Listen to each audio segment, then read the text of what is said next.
What's going on, family? This is Scrapbook Boxing, Museum of the Forgotten Fisticuffs series. We're going to take a look at Jeff Smith and Harry Greb. Now, Jeff Smith, who was 2 years left, was born April 23rd, 1891, Harlem, New York.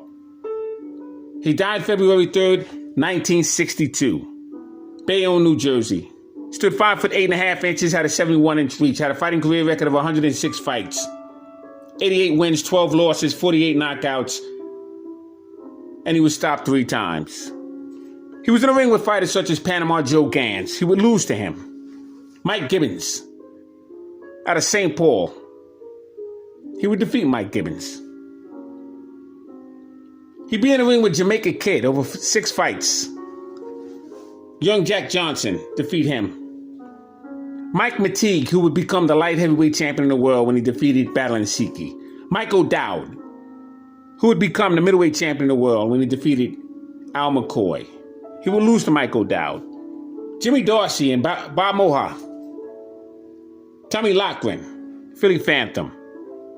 Tommy Loughran will become the light heavyweight champion of the world. Lee Anderson, colored light heavyweight champion. Chuck Wiggins and Gene Tunney. Gene Tunney will become the America's light heavyweight champion and the world heavyweight champion.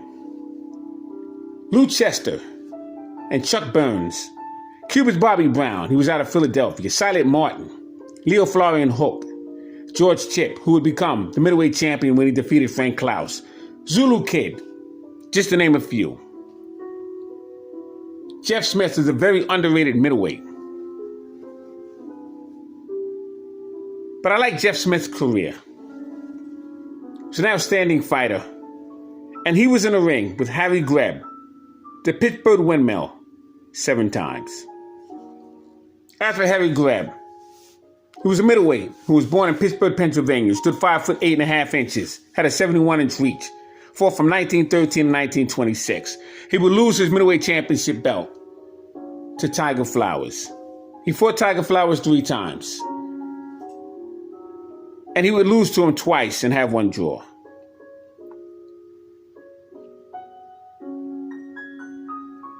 And Harry Greb would be in a ring with Ed Gunboat Smith, Soldier Buck and Ted Moore, Tom Burns and Jimmy Dorsey, Tommy Loughran and Frank Moody, Paul Moore, Faye Kaiser. He fought Faye Kaiser 7 times.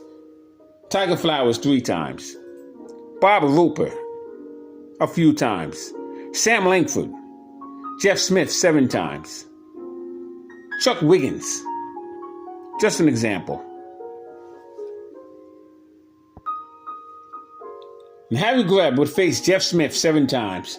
May 19th, 1917. Fought him in Buffalo, New York. 10-round, no decision.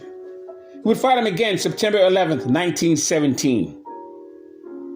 And this time he would fight him in Milwaukee. And once again, it would be a 10-round, no decision contest. September 1st, 1919. The year that Jack Dempsey would become heavyweight champion of the world when he defeated Jess Willard.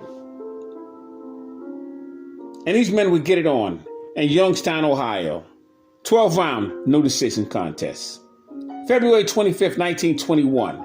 Harry Greb would defeat Jeff Smith in Boston, Massachusetts. He would defeat him in 10 rounds. May 20th, 1921. He would meet him in New Orleans. This time it would become a draw, 15 rounds. February 20th, 1922. Jeff Smith would face Harry Greb, Cincinnati, Ohio. No decision in 10 rounds. And this would be the year that Harry Greb would dethrone Gene Tunney for the America's Light Heavyweight Championship belt. December 25th, 1922. Jeff Smith and Harry Greb once again got it on. This time in Pittsburgh. It would be Harry Greb's hometown.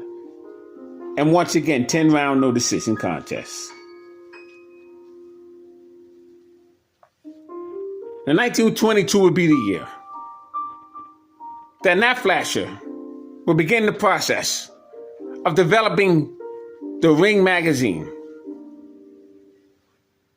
These 2 men would face each other several times.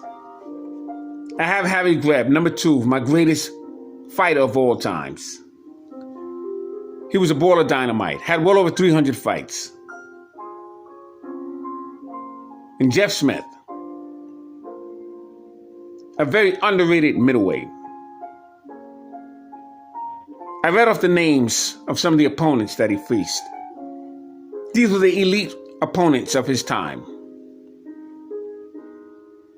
But these two men would meet 7 times.